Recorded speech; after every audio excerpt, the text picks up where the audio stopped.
பரமசிவனும் பார்வதியும் வான்வழியாக சென்று கொண்டிருந்தார்கள். அந்த நேரத்திலே கானகத்திலே இரு புள்ளி மான்கள் ஒன்றோடு ஒன்று புணர்ச்சி செய்து கொண்டிருந்தது. இதனை கண்ட பரமனுக்கோ அவருக்கோ ஆசை பிறந்து விட்டது. அப்பொழுது கலிகம் என்று சொல்லக்கூடிய விந்தாகப்பட்ட சொரிய தொடங்கியது.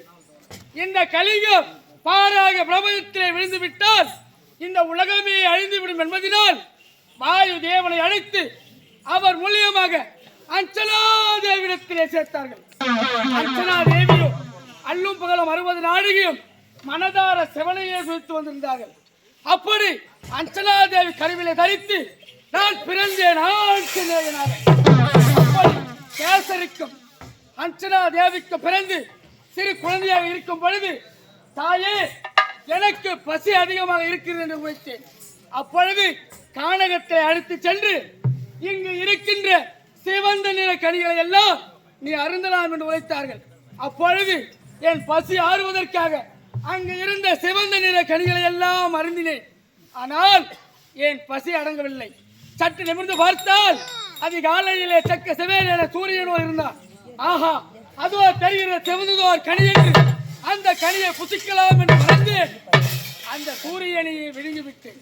அப்பொழுது தேவர்களுக்கெல்லாம் தலைவர் தேவ இந்திரன் பார்த்து, என்ன இது, இந்த பாராக பிரபஞ்சத்திற்கெல்லாம் ஒளித்தரக்கூடிய கதிரவனையை விழுங்கிவிட்டானே, யார் இவன் என்று பார்த்து தனது கருத்திலே இருக்கின்ற வீர வஜ்ராயுத்தால் ஓங்கி அடித்தார்.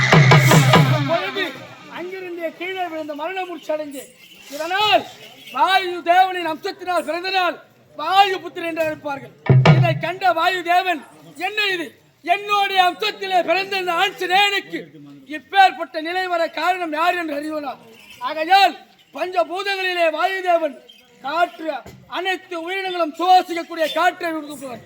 அப்படி இருக்கின்ற தருணத்திலே எனது அம்சமான ஆஞ்சநேயனுக்கு இப்பேற்பட்ட நிலை வர காரணம் யார் என்று தெரியாத வரை இந்த பாராகிய பிரபஞ்சத்திலே என்னுடைய வேலை இந்த காற்றை விடுப்பது. ஆகையால் இப்பொழுதே என் வேலையை நிறுத்துகிறேன் நினைத்தார். அப்பொழுது அனைத்து உயிரினங்களும் சற்று காற்று இல்லாத சத்தளித்தது. இதனால் தேவர்கள் எல்லாம் ஒன்று கூடி, வாயு தேவா, ஏன் இப்பேற்பட்ட செயலை செய்தார் என்று கேட்க, எனது அம்சத்தினால் பிறந்த ஆஞ்சநேயனுக்கு இந்நிலை வர யார் காரணம் என்று கேட்டார். அப்பொழுது தேவ இந்திரனோ அந்த சூரியனையே இந்த சிறுவன் விழுங்கிவிட்டான். ஆகையால் நானே இதற்கு காரணம் என்று உரைக்க, அப்படி என்றால் இன்று முதல் கொண்டு யாராலும் இந்த ஆஞ்சநேயனுக்கு எந்த ஓர் இன்னலும் துன்பமோ மரணமோ நேரக்கூடாது. ஆகையால் அவனுக்கு சிரஞ்சீவி பட்ட வேண்டும் என்று உரைத்தார்.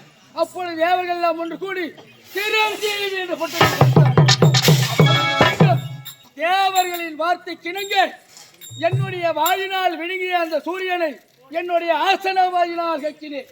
அதனால் என்னுடைய வாயும் சிவந்தது, ஆசன வாயும் சிவந்து காணப்பட்டது. பிறகு சிறு குழந்தையாக சற்று வளர்ந்து கானகத்திலே வளம் வந்து கொண்டிருந்தேன். அப்பொழுது முனிவர்கள் எல்லாம் ஒன்று திரண்டு ஏகங்கள் சாலை நடத்திக் கொண்டிருந்தார்கள்.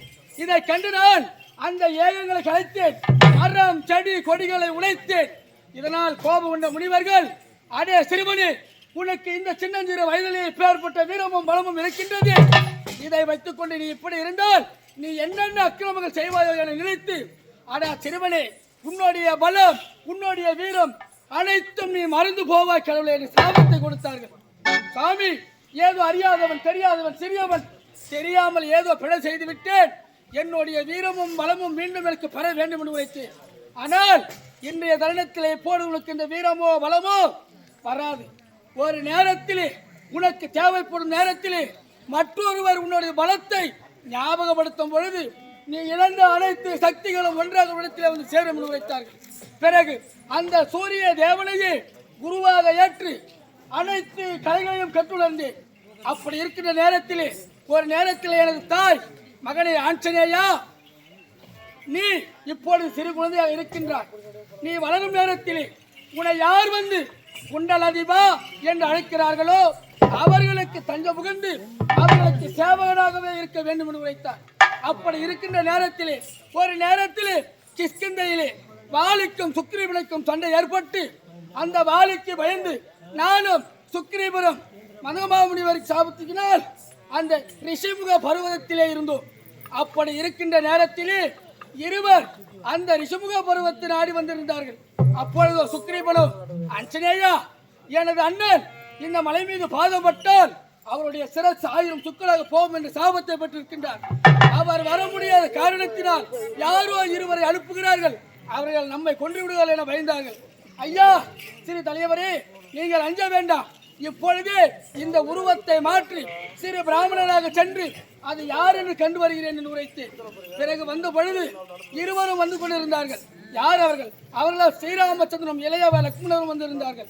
அப்பொழுது என்னை பார்த்து குண்டலதிபா என்று உரைத்தார்கள். என்ன இது?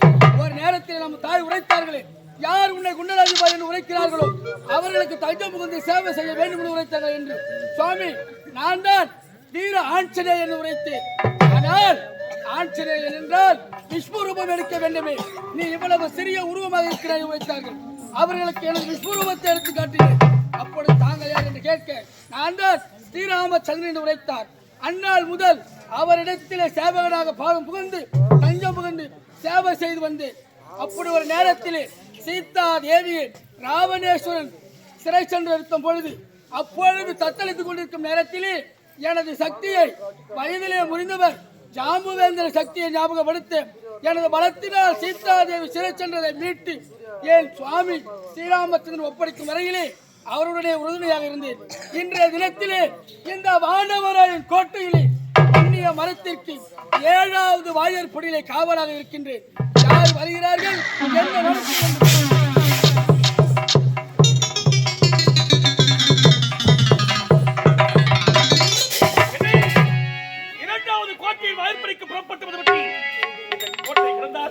வன்னிய மரத்தை சுலபமாக எடுத்துள்ளார்.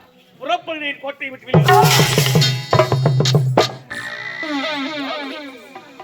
எதற்காக செல்லுபடியில் என்னை தடுத்து நிறுத்துகிறாய்?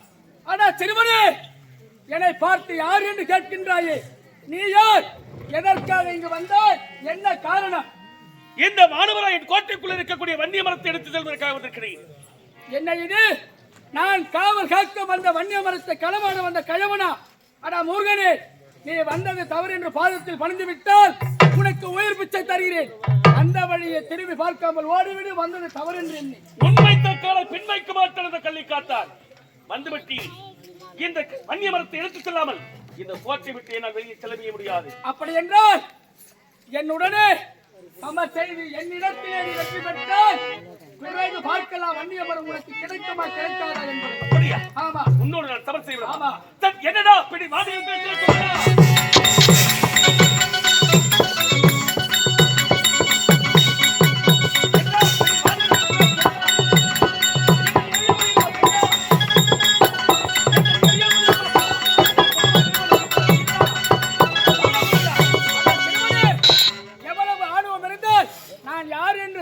என்னிடத்திலே ஆணவமான வார்த்தைகளை பேசுகின்றாயே, நான் யார் தெரியுமாடா?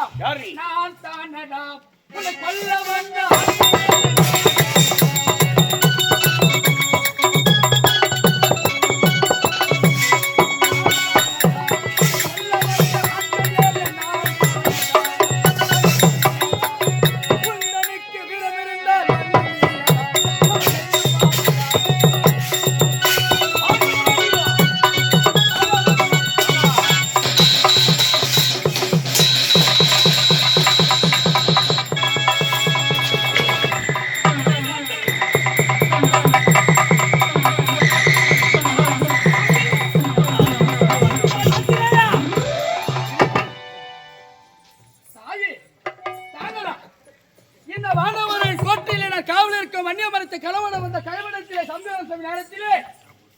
அச்சனேயா நிறுத்தி என்று உரைக்கின்றீர்களே. அர்ச்சனையா அவன் யார் தெரியுமா? யார் அவன்? என்னுடைய மகன். எனக்கு பல துண்டுகளை செய்ய வந்தவன். எதற்காக இங்கே வந்தான் தெரியுமா? எதற்காக வந்தான்? ஒரே நாளில் எனக்கு ஆலமரத்தை கும்பாபிஷேகத்தை நடத்துவதற்காக இதோ இருக்கும் வன்னிய மரத்தை கொண்டு வந்து என் ஆலயத்திற்கு முன்பாக கொடிமரமாக நட வேண்டும் என்று நான் உரைத்தேன். ஆகையால் அந்த வன்னிய மரத்தை கொண்டு வருவதற்காக வந்திருக்கின்றான். தாயே, நீ அவனையே கொல்ல துணிந்து விட்டாய். தாயே, நான் இந்த வன்னிய மரத்துக்கு காவலாக இருக்கின்றேன். என்னை மீறி யார் இந்த வன்னிய மரத்தை களவாட வந்தாலும் அவர்களை ஒழிப்பது என்னுடைய கடமை. ஆனால் உங்களுக்கோ இந்த ஓர் இரவிலே ஆலயம் அமைத்து அஷ்டமந்திரமாக கும்பாபிஷேகம் செய்து இந்த வன்னிய மரத்தை கொடிமரமாக நாட்ட வேண்டும் என்று உரைத்து விட்டீர்கள். தாயே, உங்கள் வாக்கு பிரகாரம் உங்களுக்கு துணையாக இதோ இந்த கள்ளிக்காத்தனுக்கு துணையாக அந்த வன்னிய மரம் கையிலே கிடைக்க நான் ஏற்பாடு செய்கிறேன், வழிவகை செய்கிறேன். சென்று வாருங்கள். அப்படியே ஆகட்டும். உங்கள் மகிமை அறியாமல், உங்கள் பெருமை தெரியாமல் வாய்க்கு வந்தவரெல்லாம் தவறாக பேசிவிட்டு அப்படி உங்கள் நான் ஏதாவது பேசியிருந்தான். கள்ளிக்காத்தா, நீயாக ஏதும் தவறாக செய்யவில்லை. எனது தாயின் ஆலயத்தை அமைப்பதற்காக என் தாயின் கட்டளை தலைமையில் சுமந்து வந்து இந்த காரியத்தை செய்திருக்கின்றார். ஆகையால் இதை முன்பே அறிந்திருந்தால் நானும் உன்னிடத்திலே தகாத வார்த்தைகளோ இப்பேற்பட்ட சம்பவம் நடந்திருக்கின்றது. ஆகையால் அந்த வன்னிய மரத்தை நானே எடுத்து தருகிறேன். சென்று அம்மனுக்கு அபிஷேக ஆராதனை சிறப்புடனே செய்வார். ஜெய் ஸ்ரீராம்.